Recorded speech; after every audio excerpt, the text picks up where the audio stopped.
Hola organismos vivos del universo, soy el señor Planck y aquí estamos en un nuevo vídeo. Hoy vamos a hablar de matemáticas. Empecemos.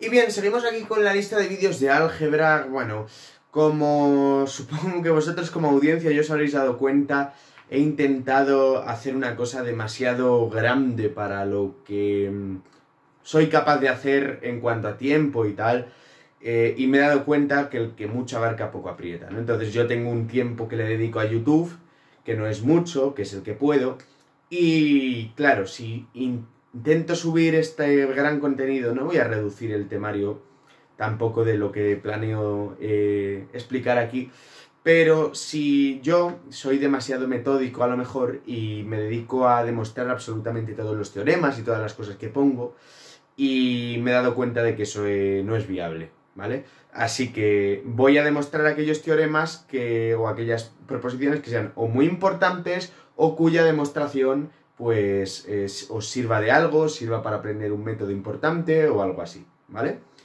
El resto de demostraciones pues las tenéis en los libros y si queréis alguna en específico me la podéis pedir en la caja de comentarios, ¿vale? Bueno, hoy vamos a hablar un poco, ya sabéis que este es el estilo de vídeos que hago, que a lo mejor es un poco más largo, pero no es... bueno, intento hablar de una forma un poco más libre del tema, como el que hice de números complejos o algún directo que he hecho, ¿vale? Hoy vamos a hablar de una cosa que ya se sale bastante de lo que suele ser un curso de álgebra normal, ¿vale? Que son los polinomios en varias variables, ¿sí? Bueno, primero vamos a mencionar la identidad de Bézout, que esto es una cosa ya un poco más común, pero que también no se suele explicar, salvo en la carrera de matemáticas, y es una cosa que nos va a ser importante. Y vamos a ver las relaciones de Newton-Girard, ¿vale? Son cosas que en cuanto a notación son un poco abstractas y quizás un poco confusas, por eso tengo aquí mis apuntes para consultar y que ponga todo bien, ¿vale? Pero una vez os ponga las cosas de forma rigurosa, voy a explicároslo ejemplificándolo un poco más para que lo entendáis más fácilmente, ¿vale? Bueno, entonces vamos a empezar por la identidad de Bézout, ¿vale? Y esto es una proposición, ¿sí? Cuya demostración además es un poco más avanzada, así que no la voy a hacer, simplemente pues voy a enunciar esta proposición, ¿vale? Bueno, pues esta proposición, que es lo que se conoce como la identidad de Bézout para polinomios, porque también la tenéis, no sé si esto lleva una tilde o no, disculpadme, también esta identidad existe para números enteros, ¿vale? Pero la vamos a ver para polinomios. Lo que nos interesa aquí es que si yo tengo dos polinomios, sean f y g, dos polinomios en k de x, que no sean nulos, ¿vale? No sean el polinomio nulo, dados dos polinomios en k de x, ¿verdad? Bueno, estaba viendo cómo lo puedo enunciar bien, ¿vale? Yo sé que para dos polinomios que yo coja en k de x, k es un cuerpo, ¿verdad? Los polinomios con coeficientes en k, pues yo sé que van a existir otros dos polinomios u y v en k de x, ¿vale? De manera que el máximo común divisor de f y g, es decir, el máximo común divisor, que es lo que definimos en el vídeo anterior, ¿verdad? Es un polinomio que divide a la vez a f y a g y es de grado máximo, ¿no? Lo que podemos entender como el máximo común divisor de números enteros, pues es una idea muy similar. Bueno, pues este máximo común divisor se puede escribir linealmente como este polinomio u por f más el polinomio v por g, ¿vale? No me he comido nada, eso es, ¿vale? Esta es la identidad de Bézout, ¿sí? Bueno, esto realmente, más que la identidad de Bézout, ¿no? Es lo que se suele conocer como la expresión lineal del máximo común divisor de dos polinomios, ¿vale? Tienes dos polinomios, te calculas el máximo común divisor, pues sé que van a existir otro par de polinomios, que puede que sean constantes, ¿eh? O sea, puede que este sea 1, ya está, o dos veces esto. De manera que yo puedo escribir este polinomio de aquí de esta manera, ¿vale? ¿Qué pasa? Bueno, pues de aquí sale un corolario, ¿vale? Es decir, un resultado inmediato que es muy importante, ¿no? Que es que si f y g son primos entre sí, que sean primos entre sí, ¿qué quiere decir? Pues lo que quiere decir es que el máximo común divisor de f y g es 1, es el polinomio constante 1, quiere decir que sean primos entre sí, pues entonces existen u y v pertenecientes a k de x, es decir, existen otro par de polinomios, de manera tales que 1 pues, se puede escribir como, ¿vale?, de esta manera. Y esto ya sí es lo que se conoce comúnmente como la identidad de Bézout, ¿vale?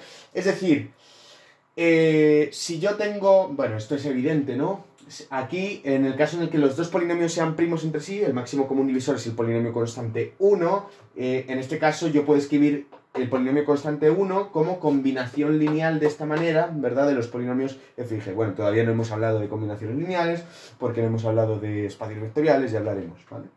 Bien, y eso es básicamente, sí, lo que tiene que ver con la identidad de Bézout, que es... ¿Para qué os la he presentado? Bueno, la identidad de Bézout es útil y aparece... Estoy buscando, perdonad, un trapo para borrar. Es útil y aparece en muchas demostraciones, pero en particular la vamos a usar en la demostración del teorema fundamental del álgebra, que es el teorema más importante que tiene que ver con los polinomios, sin ninguna duda. Bien. Ahora voy a definiros lo que es un polinomio en varias variables, ¿vale? Y esto, pues, sí que se sale más de un curso de álgebra normal. Bien, entonces vamos a definir un polinomio en, no sé, para seguir la notación, en n variables, ¿vale?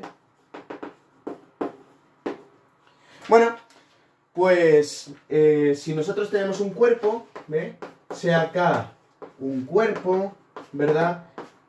Y yo voy a considerar el vector x, ¿verdad? Le voy a poner una rayita, lo vamos a denotar de esta manera, x1 hasta xn, ¿verdad? Esto es un vector en Kn, ¿vale? ¿Esto qué quiere decir? Bueno, pues esto es un vector con n componentes, ¿vale? Y estas componentes, ¿qué van a ser? Van a ser las variables de mi polinomio, ¿verdad? Bueno, pues llamamos polinomio en las variables x1 hasta xn, ¿vale? Polinomio en estas variables, ¿verdad? A toda expresión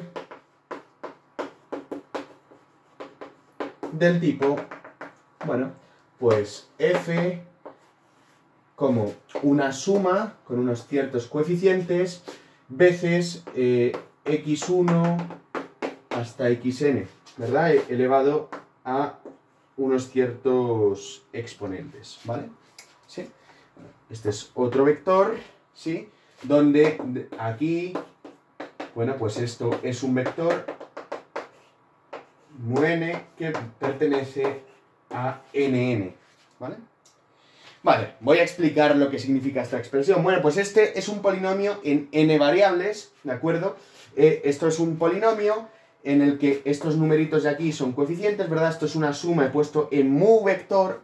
Mu vector, pues ¿qué es? Es un vector que tiene n componentes que lo que te están diciendo es al número, lo que te están hablando son de las potencias de cada variable, ¿sí? Por eso he puesto que están en nn, porque son vectores, esto es un vector que tiene n componentes, es una forma de abreviar la notación, ¿verdad? Y cada numerito de esto, pues es un número natural, que es el exponente de cada variable distinta, ¿de acuerdo? Y estos son coeficientes, simplemente pues es una suma de este tipo, ¿vale? Se podría complicar un poco más la notación metiéndonos sí, pero esta es la forma más sencilla de escribirlo, ¿sí? Bueno, sí. Y bueno, y a estas cantidades, que se las suele denotar de esta manera, m sub mu de x, ¿verdad? Esto es como x1 por nu1, ¿verdad? Por xn por nu(n), ¿sí? Esto es lo que se llaman los polinomios primitivos, ¿vale? A esta cantidad de aquí se le llama polinomios primitivos, ¿sí? Y cuando uno hace combinaciones lineales, ¿verdad? Con coeficientes, tal, pues obtiene un polinomio en varias variables, ¿sí? Bueno. Y ahora al conjunto de los polinomios en varias variables lo vamos a denotar con coeficientes en k, ¿verdad? Esto es un polinomio en las variables x1, xn sobre k, ¿sí? O con coeficientes en k, ¿verdad? Este a sub nu pertenece a k, ¿sí? Bueno, pues al conjunto de todos los polinomios en en las variables x1, xn con coeficientes en k, lo vamos a denotar por k, x1 hasta xn, o también por k, x vector, donde x vector es esto de aquí. ¿De acuerdo? ¿Sí? Bueno, y esto de nuevo, pues, bueno, parece un poco abstracto, ¿sí? Con esta definición, pero vamos a entenderlo bien. Vale, ejemplos de polinomios en varias variables, yo creo que con eso va a quedar bastante más claro, ¿sí? Pues, por ejemplo, bueno, esto de poner estos índices, estas letras, x1, xn, tal, es porque llega un punto en el que nos quedamos sin letras, ¿vale? Si quieres considerar un polinomio de 20 variables, pues por eso se les suele poner x y un subíndice, ¿no? Pero, por ejemplo, típicamente en 2 o en 3 variables los polinomios se suelen usar con las letras x y z, ¿vale? Por ejemplo, esto lo que te está diciendo es que son expresiones lineales, ¿de acuerdo? En las que tú tienes una serie de variables elevado a una serie de potencias, ¿sí? Entonces, por ejemplo, el polinomio xy más z al cubo más 2x al cuadrado por y. Esto es un polinomio, ¿verdad? Esto es un cierto polinomio f.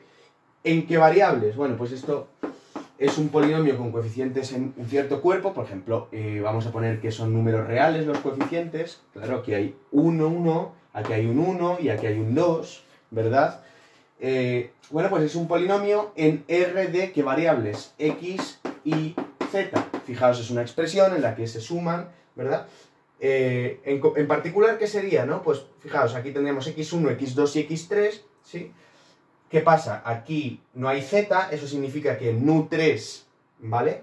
Vale 0 aquí, ¿sí? Aquí no hay x ni hay y, ¿no? Pero aquí nu3 vale 3, ¿verdad?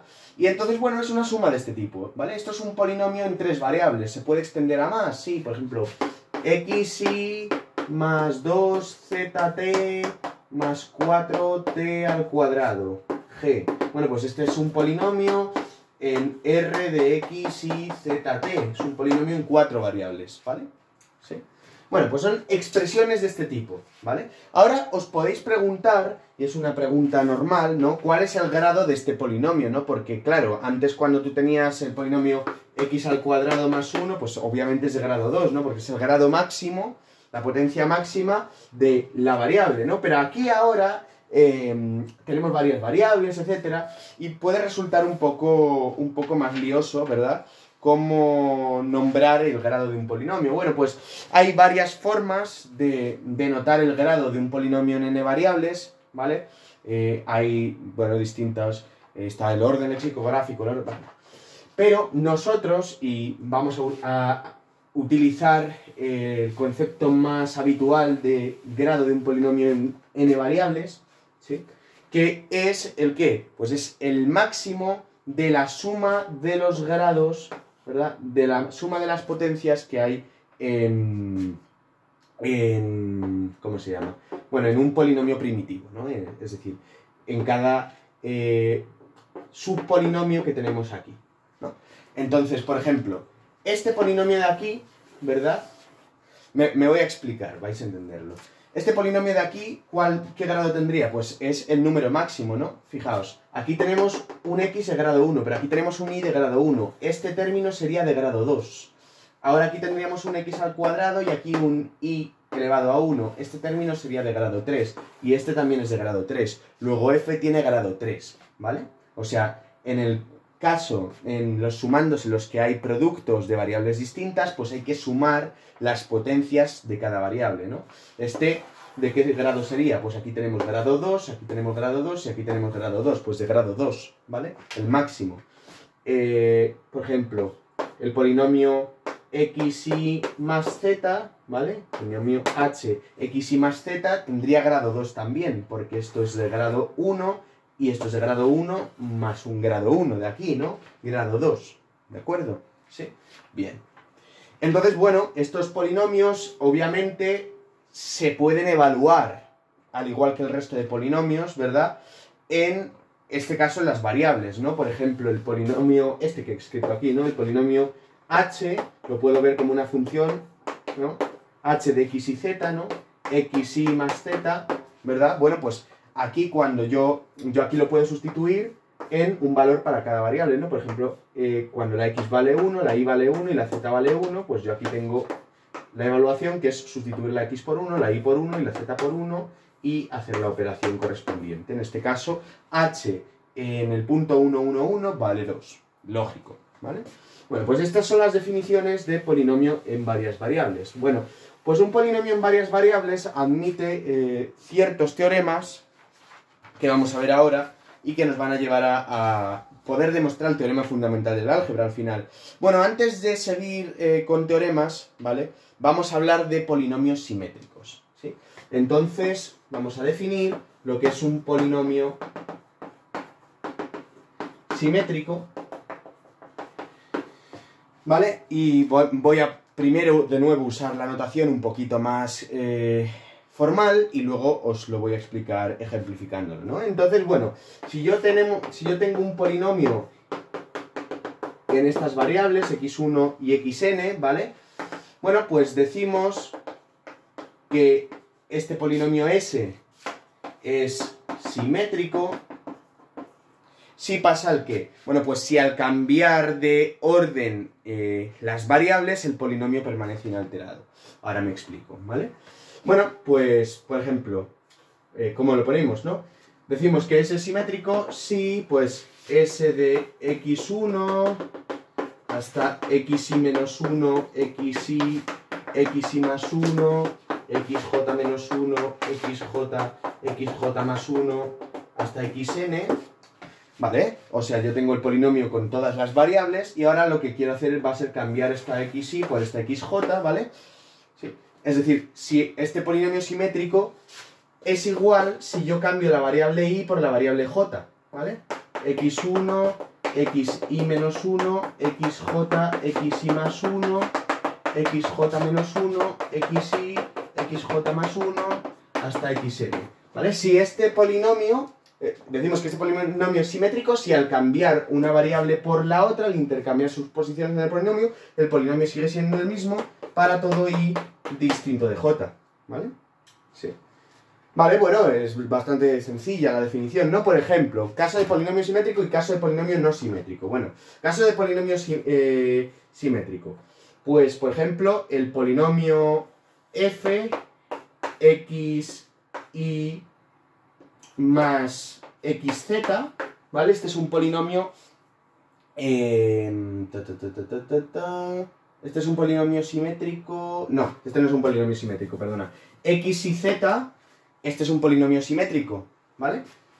¿Por qué f de x y z es un polinomio simétrico? Bueno, pues porque vamos a cambiar la x por la y. Si cambiamos la x por la y, hacemos f de y xz, entonces aquí donde hay una x pongo una y aquí donde hay una y pongo una x, ¿vale? Y es el mismo polinomio, ¿por qué? Pues porque si el cuerpo es conmutativo, ¿vale? No siempre, si el cuerpo es conmutativo, que va a ser el caso que estudiemos, pues aquí tenemos que este polinomio es el mismo que este, ¿no? f', que es este polinomio, es el mismo que f, ¿vale? Al cambiar la x por la y, de nuevo pasa lo mismo al cambiar la x por la z y al cambiar la y por la z. Hay que comprobarlo, ¿vale? En las tres variables, ¿no? Pero sin embargo, el polinomio g de x y z, como x al cuadrado más y por z, este polinomio no es simétrico. ¿Por qué no es simétrico? Porque fijaos, si yo ahora hago g' y cambio la x por la y xz, pues entonces donde está la x pongo y al cuadrado, y donde está la y pongo xz. Aquí tengo el polinomio x cuadrado más y por z, y aquí el polinomio y cuadrado más x por z, que es distinto en general, ¿vale? Luego este polinomio no es un polinomio simétrico, ¿de acuerdo? Sí. Bueno, y dentro de los polinomios simétricos, de los polinomios que al cambiar de orden cada par de variables, ¿verdad? Se ven inalterados, se ven invariantes, ¿sí? Pues vamos a hablar de polinomios simétricos elementales, ¿vale? Hay un tipo especial de polinomios simétricos que tienen una serie de propiedades muy interesantes, que tienen toda una teoría, pero que nos vamos a quedar con una propiedad muy importante, que son los polinomios simétricos elementales, ¿vale? Entonces, ¿cómo se definen los polinomios simétricos elementales? Bueno, pues son los siguientes, y esto es simplemente una definición, ¿vale? Bueno, el primer polinomio simétrico elemental, bueno, estamos hablando en k de x1 a xn, ¿vale? El primer polinomio simétrico elemental lo vamos a denotar como e sub 0, y es simplemente el polinomio 1, ¿vale? Ahora, el siguiente polinomio elemental, pues va a ser la suma con 1 menor o igual que j menor o igual que n de xj. O sea, ¿este polinomio cuál va a ser? Bueno, pues fijaos, la j varía entre 1 y entre n, ¿vale? Y simplemente sumamos esto, pues esto va a ser x1 más x2 más xn, ¿vale? O sea, la suma de todas las variables. Esto es el e1. El e2, ¿verdad? Luego vamos a encontrar una fórmula general, no os preocupéis. Bueno, el e2 pues es la suma. Ahora hay que meter otra letra más, porque vamos a tener dos variables multiplicando, entonces vamos a tener 1 menor o igual que j1, menor que j2, menor estricto, ahora explico por qué, menor o igual que n de xj1 por xj2, ¿vale? Este menor estricto se debe a que no pueden ser en ningún caso el mismo término, ¿vale?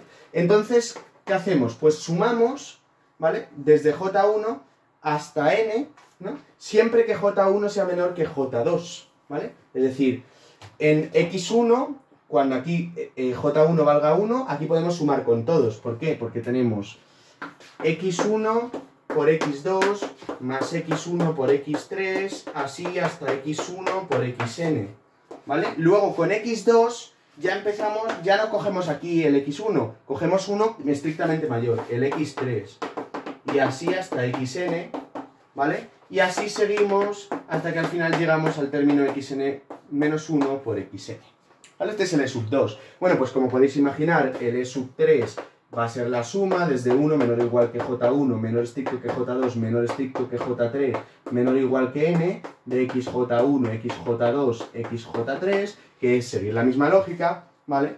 Y así hasta llegar al e sub n, ¿vale? Entonces, en general, e sub k, lo apunto, es la suma desde 1 menor o igual que j1, menor estricto que j2, menor estricto que jk, menor o igual que n, de xj1 producto con xjk, ¿vale? Y a este polinomio se le llama el késimo polinomio simétrico elemental en k de x1 a xn, ¿vale? Sí. Ok, un poco desconcertantes, ¿no? Pero bueno, creo que entendéis cuál es la dinámica de estos polinomios simétricos elementales, ¿vale? Tenemos distintos, tenemos el e sub 0 es 1, ¿vale? Y así se define, ¿vale? Todos los polinomios simétricos elementales, ¿sí? Vale, y ahora con estos polinomios, sé que es un poco abstracto esto, ¿no? Entonces, procesadlo, pero son simplemente unas definiciones, ¿vale? Son un tipo de polinomios que son en concreto estos, ¿vale? Para estas variables, ¿sí? Tienen que ser siempre estos, ¿vale? ¿De acuerdo? Bien, rebobinad si no lo habéis pillado, y ahora vamos a ver otro teorema muy importante, en su importancia, que también vamos a usar en el teorema fundamental del álgebra, que tampoco vamos a demostrar porque es un poco más avanzado y, bueno, si tenéis interés lo podéis mirar en libros, que es el teorema fundamental de los polinomios simétricos.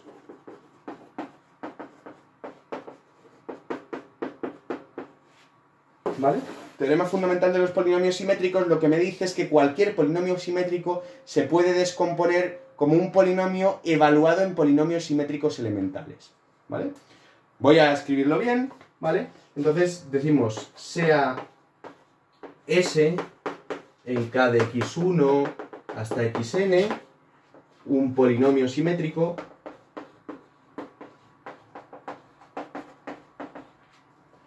y sean E0 hasta En pertenecientes a k de x1 a xn los polinomios simétricos elementales, el PSE, ¿vale? Los polinomios simétricos elementales. Entonces, existe un único polinomio en estas variables, x1, xn, de manera que el polinomio simétrico S, ¿vale?, se puede escribir como este polinomio evaluado en los polinomios simétricos elementales. ¿Vale? Sé que suena un poco extraño esto de aquí. O sea, vamos a recapitular. Tenemos un polinomio simétrico, ¿vale? Por ejemplo, tenemos el polinomio, yo qué sé, 2x y 2x y z, ¿vale? Tenemos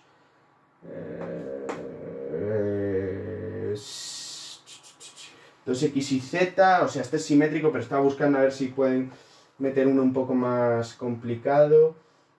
No, bueno, 2x y z más x más y más z, ¿vale? O sea, tenemos este polinomio, que este es el polinomio f, ¿sí? Este es un polinomio simétrico, como podéis ver, si cambias la x por la y por la z, pues esto se ve inalterado, ¿sí? Ahora, la historia es que este polinomio, ¿vale?, se puede ver como otro cierto polinomio de n variables, pero en cada variable metemos un polinomio simétrico elemental, ¿de acuerdo? En particular, lo podemos ver como el polinomio g en las variables x', ¿vale?, x', y', z', ¿sí? De manera que esto sea 2z', 2z',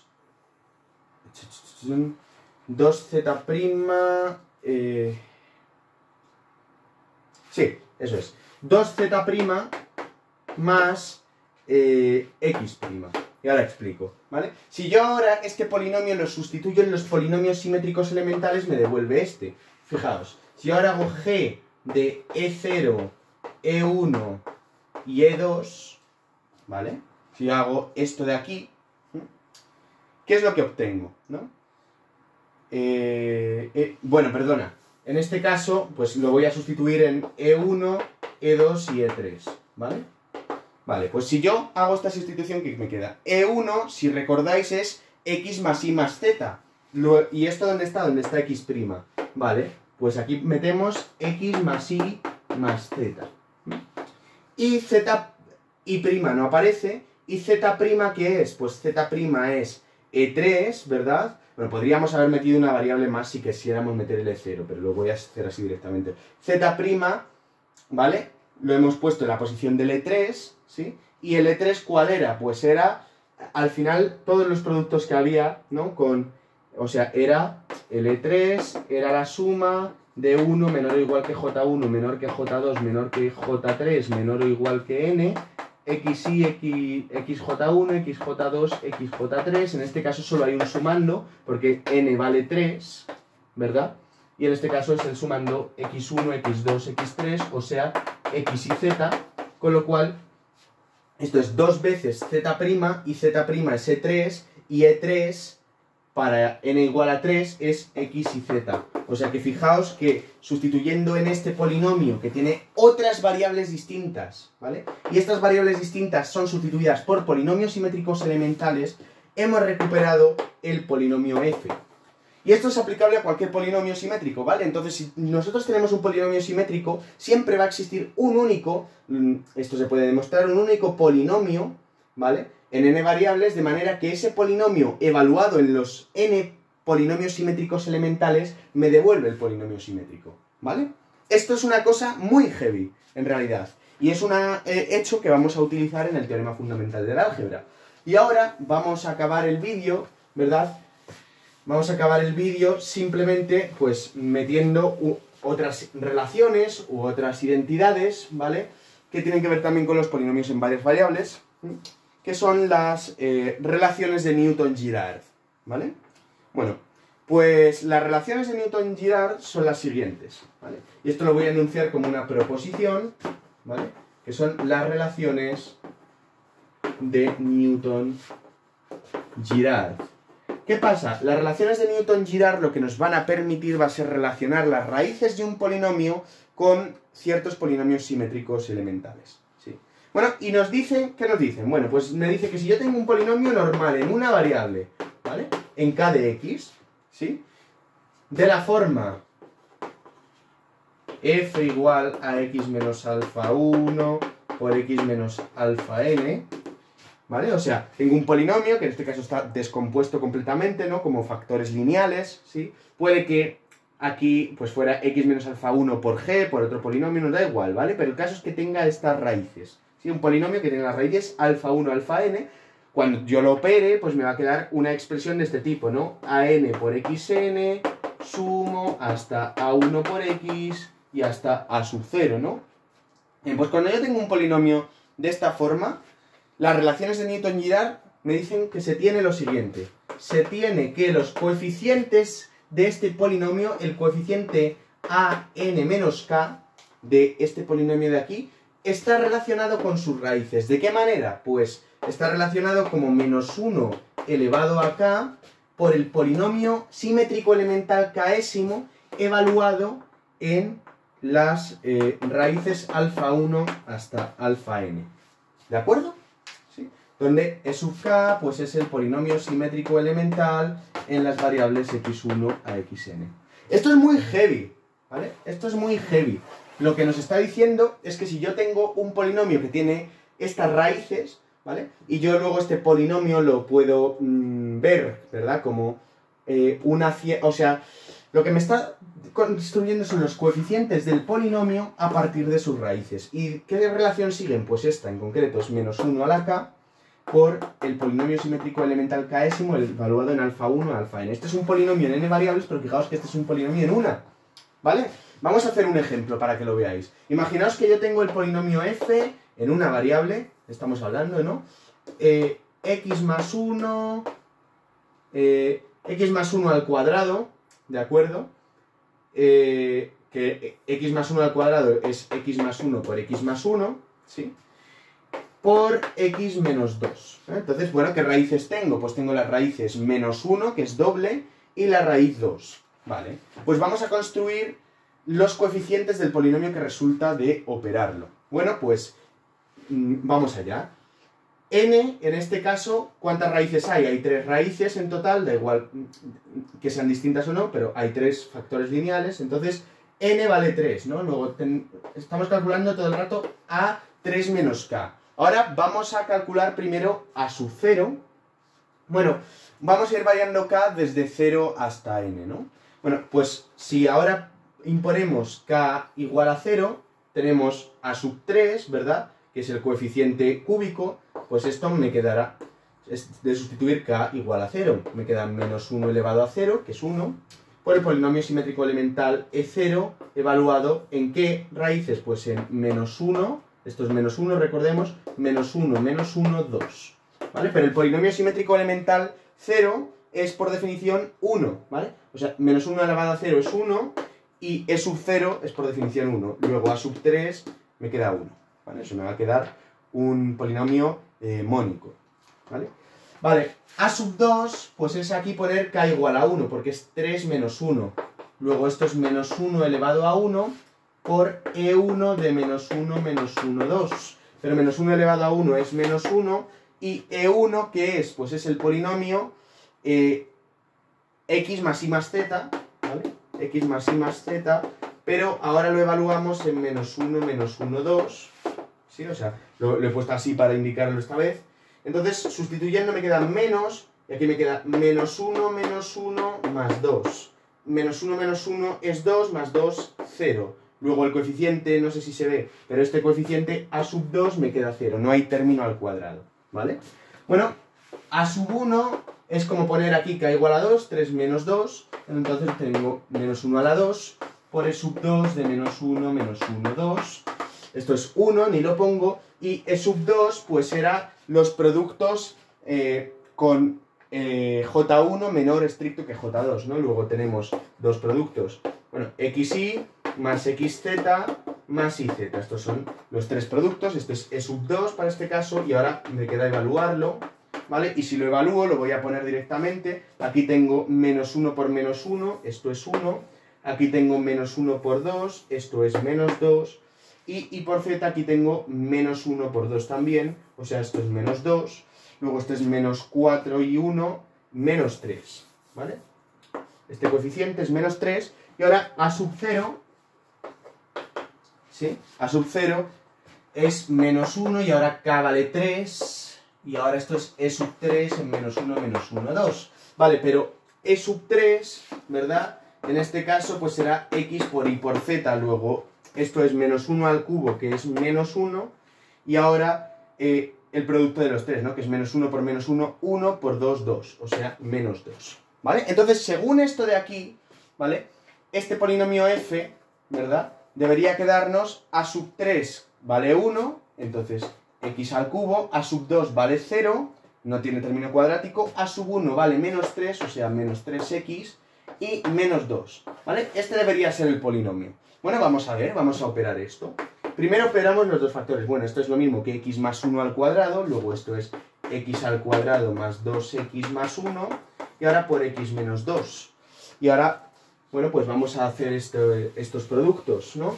Bueno, si hacemos estos productos, pues me queda x al cuadrado por x, me queda x al cubo, x al cuadrado por menos 2 me queda menos 2x al cuadrado, 2x por x me queda más 2x al cuadrado, 2x por menos 2 me queda menos 4x, y ahora más 1 es más x menos 2. Bueno, ahora cancelamos, 2x al cuadrado se va, y me queda x al cubo, menos 4x más x es menos 3x, menos 2, o sea, el mismo polinomio, o sea que lo que estoy diciendo tiene sentido, ¿vale? Bueno, pues nada, eso es todo por hoy. Dadle a like, suscribiros y compartid este vídeo por vuestras redes sociales como los átomos comparten sus electrones para combinarse entre sí. ¡Nos vemos!